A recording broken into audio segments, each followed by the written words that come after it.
కిరణ్ గారికి మొన్న సక్సెస్ మీట్లో దిల్ రాజు గారు ఒక మాట అన్నారు, ఎవరి కోసం ఎవరు రారు అనేసి అన్నారు కదా. సో దానిపైన మీరు ఏమంటారు కామెంట్?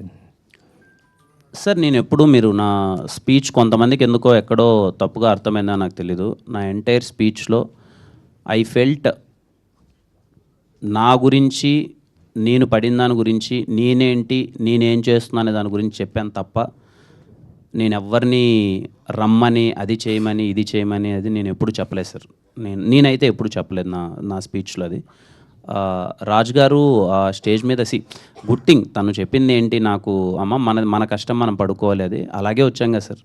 మనకి ఎవరు తెలుసు ఇక్కడ, మన కష్టం పడ్డాం, ఊరి నుంచి వచ్చాం, రాజావారి రాణి గారి సినిమా చేసాం, ఎస్ఆర్ కళ్యాణ్ పని చేసుకున్నాం, then no one with me, ఆ రోజు కష్టపడే వచ్చాము, అంతా చేసాం. సో మెనీ థింగ్ ఏంటంటే మన గురించి విషయాలు ఎప్పుడైతే ఆడియన్స్కి కరెక్ట్గా పోర్ట్రే అవ్వట్లేదు, మన గురించి అనే విషయాలు రైట్గా తెలియక కొంతమంది మీడియా వాళ్ళు కానీ వాళ్ళకి ఎవరికైనా మన గురించి కరెక్ట్గా తెలియని విషయాలు, ఓ కిరణ్ అంటే ఇదేమో అదేమో అని రాస్తున్న సందర్భంలో నా గురించి ఇంకా వేరే వాళ్ళు చెప్పక ఆడియన్స్కి, నా గురించి ఇంకా నేనే చెప్పకపోతే ఇంకా అది ఎప్పటికీ అలాగే ఉండిపోతుంది.